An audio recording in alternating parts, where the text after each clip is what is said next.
fia whaafelo ia tu I lau whaafonga angai le nei fo I tae au mā lo le soifua manuia. Usi mai lau whaafonga o tala la Radio Samoa. Tō mua atu I tala o le aso lua. E 2 miliona lea ua whaelo mai le malo le a whaamatu mai e sanga whaale leiai lea o awino le matea upu matematika. O le fesoasoani le nei mo le vasenga fitu ma le valu ma e a mata I le tausanga fōu. O le nei whata ita inga po o le trial o le a whaau ngai ko lupu ma whaia vasenga online ta a whaitu la whaafaa I le vaiaso mo le tamaititi e to atasi. A whaia manuia le nei whata ita inga o le a fua lo iai lo na whaau wawina.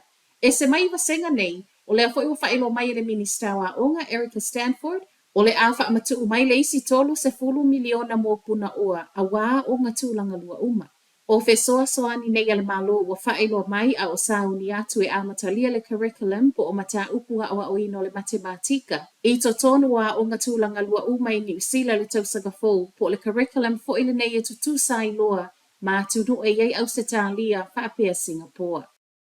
Ua talia le talo sanga leo leo e whaabatu umai le malo si anga whaalitu la fono. E tau fia ai a seta e umia e ta maa o kilani e to alua o lo o tu ua ia I whainga tau whaasise. O whainga tau whaasise nei e whaape e o atu I le 2 miliona ma o tupe nei na tutongi I nato I le work and income po le wins mo mea a whale a tangata o lo o tala benefiti. O ni whainga pi o e whaape o silia ma le fitu tau sanga o whai mai le masino se te mo le lua fesful fitu e o mai le masino mati o le luafe lua tolu. O suafa fo e o li nei o lo mau e wha maunga le company's office le o lo le sita lai kamupani. O nisi e yeiso o tanga ma le pisinisi mea whale I au kilani. O le whaatangana whaale tū la fono wa whaamatu umai e le whaamasino ngai leo leo. Ua tau fia I nei a seta. Le e au fia I whale e tusa ma le tolu tesi lua 4 miliona.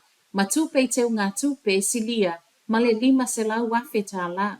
E le o tele se tala mai le matanga luenga le social development ono o lea wai luma o le whaamsinonga le nei mata upu pau o lea lava na whaieso e so enga masani ale matanga luenga ma e le o mama foi la na ia pito la au le whaasoa le leo tupe atangata totongi la fonga. E silia ma le to o se lau whanawa o ngai le University of Canterbury ma mai whetawa inai o mea ai le mafuai whaape o food poisoning. Reportio le moana whaiai mea aia whanawa o ngai le fiafio le asusa le ai mafuai ma I reporte le One News na o whanawa o ngai le itau ma mawhai o le ono malo losi. Wa tupu tonu I le vaiaso lo o whaasolo aisu e ngā whanawa o nga. I whaamauninga le Universite o lo ilo ai e moni e to a tele whanawa o nga o mamai ai ma o lo o whaasolo neisu e su enga po o le a tonu le mafuanga. E limas formaletasi ngā luenga le ESR po le Environmental Science and Research o le wa aie vaea, tusa lea ma le 8% o lana au whai ngā luenga. O lea fuafuanga e wheso o tae ma whaatonunga o loo vaea I tangata ngā lulu e le malo, ma o loo whaasolo nei whaatala noa ngā male au whai ngā luenga.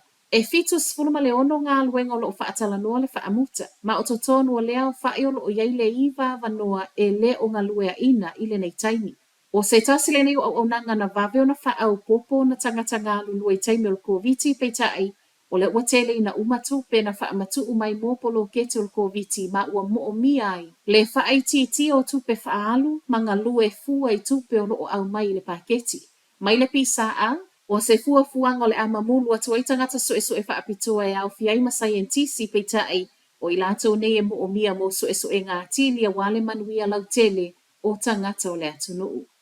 Ma tala muli, o le soe tatala le supermarketi tele se 15 miliona a Bay of Plenty. O le supermarketi le nea le New World I papamua wa mawai ngā luenga le tusa ma le toa se lau tangata ngā lulue, ma sawai ma le se lau 50 vanoa mō ka paka.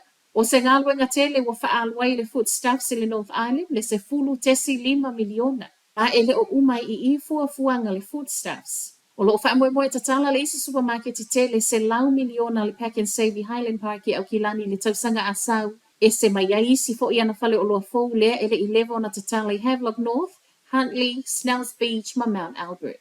Tala nala Radio Samoa, manuia le nei tai au.